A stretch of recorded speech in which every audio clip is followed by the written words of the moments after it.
उनके पक्ष में कानून बने और उन्हें सुरक्षा और संरक्षण मिले।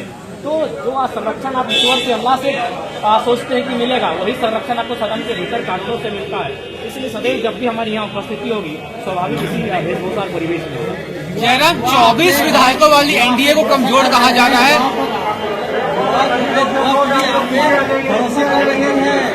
देखिए, युवा मैंने उनके भरोसा किया है, तो युवा के मुद्दों के साथ मैं हमेशा प्रखर रहूंगा और उनके सदैव साथ खड़ा रहूंगा। जयराम जी, ये आपने अभी कानून की बात की, लेकिन कल से एक आपका वीडियो वायरल है जिसमें आप किसी नाजिर को बोल रहे हैं कि पटक के मारेंगे। आप कानून बनाने वाले आदमी हैं, अब आप विधायक हैं, ऐसी भाषा क्या आपको सही लगी? बिल्कुल नहीं, मैं स्वयं मानता हूं कि ऐसी भाषा बिल्कुल भी उचित नहीं है। लेकिन सवाल ये है कि आप लोग इस विषय को भी जानना होगा कि एक नाजिर जो कि सरकारी नौकरी करता है उसे कई हजार रुपए तनख्वाह मिलती है और एक गरीब मजदूर से 10,000 रुपए घूस लेता है। जब उसको हम फोन करते हैं 3 बार फोन को काट देता है, बोलता है हम बाहर में हैं, तो स्वाभाविक एक मानवीय प्रतिक्रिया होती है। अगर यहाँ वे लोग ईमानदारी पूर्वक अपना कार्य को करेंगे तो किसी को ना अपना व्यवहार को बदलने की आवश्यकता है, ना भाषा में कड़वाहट लाने की आवश्यकता है। लेकिन सवाल तो यही है ना जयराम जी की कानून व्यवस्था देखने का काम तो किसी और का है। अगर आप इस तरह से धमकी देंगे तो कैसे? आपको मेरी धमकी दिखी, उन गरीबों का शोषण नहीं दिखा? क्यों नहीं दिखता है? आपको मेरी धमकी दिखी, मैंने उनको कहा आपको तकलीफ लगा, उन्होंने 10,000 रुपए घूस ले लिया, किसी को तकलीफ नहीं लगा। तो संविधान की शपथ लेने वाले जयराम कानून से चलेंगे या कानून तोड़ेंगे? आगे सामने वाले पे निर्भर करता है, 100 में से एक मिस्टेक होगा।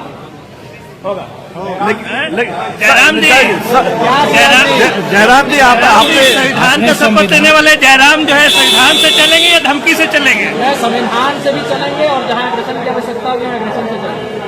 प्रधानमंत्री चौधरी चरण सिंह का भी एक कथन था कि देश के किसानों एक नजर रखना खेत खलिहान पे और दूसरी नजर रखना लाल किला के मचान पे। लाल किला के मचान का अर्थ है हाउस, चाहे पार्लियामेंट्री हाउस हो या असेंबली का हाउस हो।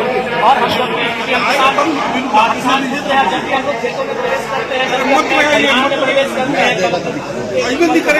वहाँ खेती का कार्य करते हैं, तो हमारी आस्था जो आस्था खेतों के प्रति है वही आस्था इस सदन के प्रति होगी। क्योंकि सदन भी कहीं न कहीं हमारे लिए इसीलिए बनाया गया है ताकि यहाँ हर को अधिकार की बात फसल नदी का होगा, फसल स्थानीय नीति का होगा, फसल युवाओं के रोजगार का होगा। जयराम, एनडीए 24 सीटें लाई, उसको कमजोर कहा जा रहा है। अकेले जयराम कैसे सामना करेंगे 56 विधायकों का? देखिए, मेरा मानना है कि एक रहे चाहे 100 रहे, आपकी संख्या मायने नहीं रखती है, आपके विचार मायने रखते हैं। तो जब मैं अपने तर्कों को यहाँ प्रस्तुत करूंगा, वो तर्क तमाम आपके चैनल के माध्यम से पूरे राज्यवासी देखेंगे, तो उनमें तय करेंगे कि जयराम महतो अकेला अपने जो बातों पर रख रहा है वो 56 पे भारी पड़ रहा है या फिर 56 उन पे भारी पड़ रहे हैं, वो राज्यवासी तय करेंगे। आपके अलावा 80 विधायकों में बेहतर कौन लगता है आपको?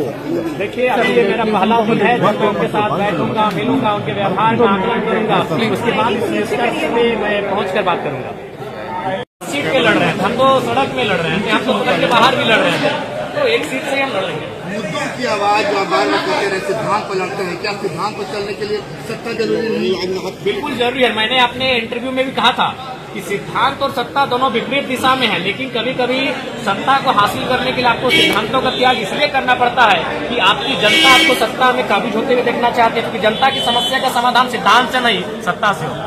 5 साल में कभी ऐसा भी मौका आएगा कि आप सत्ता के साथ हो सकते हैं?